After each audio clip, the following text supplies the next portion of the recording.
Namaste, Hare Krishna.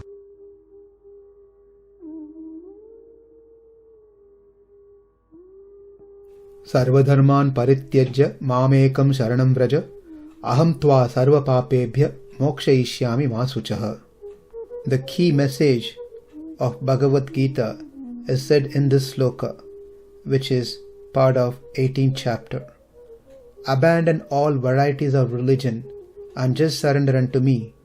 I shall deliver you from all sinful reactions. Do not fear. Whether we say or not, we are all in some fearful state, fear of something or the other. The more we be away from the Lord, the more we will be fearful. The more we get closer to the Lord, we will become fearless. The concluding message of Bhagavad Gita is one must surrender unto the lotus feet of Sri Krishna and become fearless. This chapter 18 of the Bhagavad Gita, has within itself the essence of all the Shastras. There is no greater knowledge than what this has. It is capable of eradicating all the sins. The 18th chapter of the Gita is the best of all, like Pushkaram among the holy waters, the lotus among the flowers, Arundhati among the ladies. The glory of this chapter is beautifully narrated by Lord Shiva to his consort, Mother Parvati. A long time ago, Vishwakarma, who was an architect of Devas, created a town of incomparable beauty and wealth, and it was named as Amaravati, atop the mountain Kailasha. After some time, the town was gifted to Indra. Sometime later, when Indra was seated on the throne in the royal court in Amaravati along with his consort Indrani, a divine person having 1,000 eyes approached him. He was accompanied by the messengers of Vishnu. The luster emanating from him was so bright that looking at it, Indra swooned and fell down from the throne. Thereupon, the messengers of Vishnu seated another person on the same throne and installed him as the new Indra. Indrani too went and sat on his lap. The Indra who fell down gazed at the new Indra.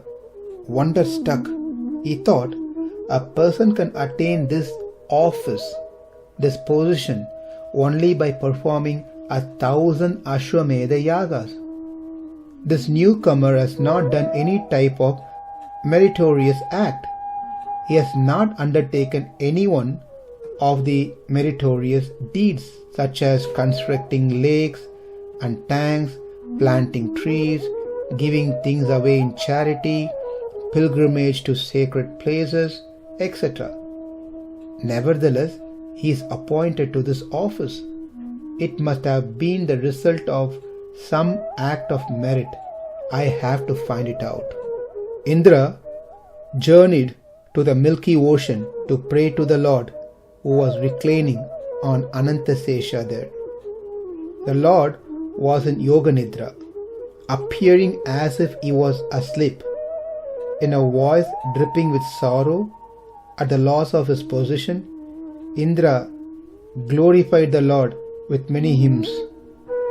And he said, Lord, I performed 100 yagas to please you and got this Indra position. Now a new person has been installed as Indra. It does not look like he has performed any of the meritorious deeds such as yaga, dhana, dharma, etc. Such being the case, how come he is seated on my throne? In response, the Supreme Lord said, My child, yaga, penance, charity, etc. None of this will delight me, as you seem to think those are the way to please me, but not really.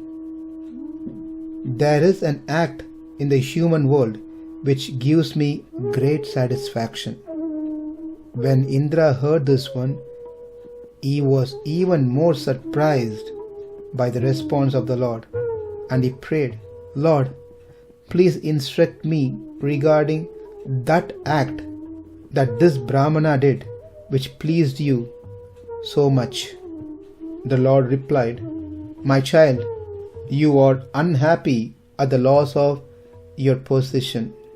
But here, what has pleased me the most by that Brahmana who has occupied your throne right now as new Indra. He keep reciting the 18th chapter of Bhagavad Gita every day.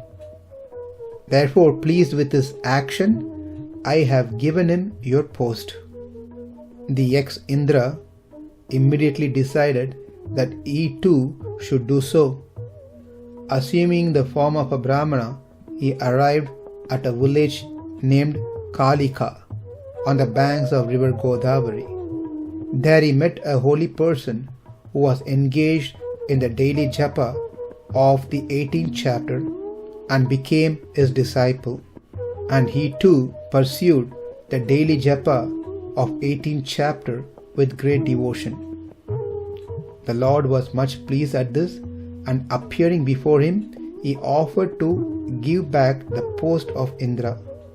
The initial thought for Indra to recite the 18th chapter is to please the Lord and to get back his kingdom.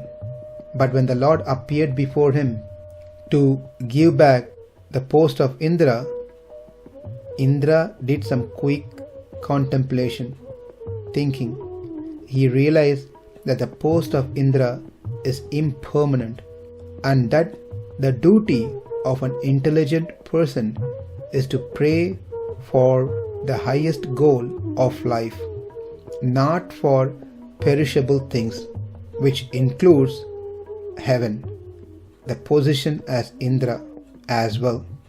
Therefore, he thought any intelligent person will not ask for perishable, temporary things, rather will ask for imperishable, permanent happiness. And that is what one will pray to the Lord as a boon to be bestowed. Then this ex-Indra folded his palms with prayerful mood, fell at the feet of the Lord and requested him to grant moksha, salvation, so that he doesn't need to take any more positions, doesn't need to take another body and be in this material world. Rather, go to the spiritual world and take the highest position of being the servant of the Lord and engage in the transcendental service, devotional service in the spiritual world for eternity. With full of compassion, the Lord made him do Sharanagati unto him, the very essence of the 18th chapter, and then bestowed liberation to him. Then Indra reached the spiritual world, Sri Vaikunta, to enjoy eternal bliss in service of the Lord. In this chapter, Krishna explains the nature of Tyaga, awareness of the Lord as the principal doer of all actions. Also, Krishna explains the effects of Sattva, Rajas and Tamas and the necessity to cultivate Sattva Guna and how one must act appropriate to one's class and station in life.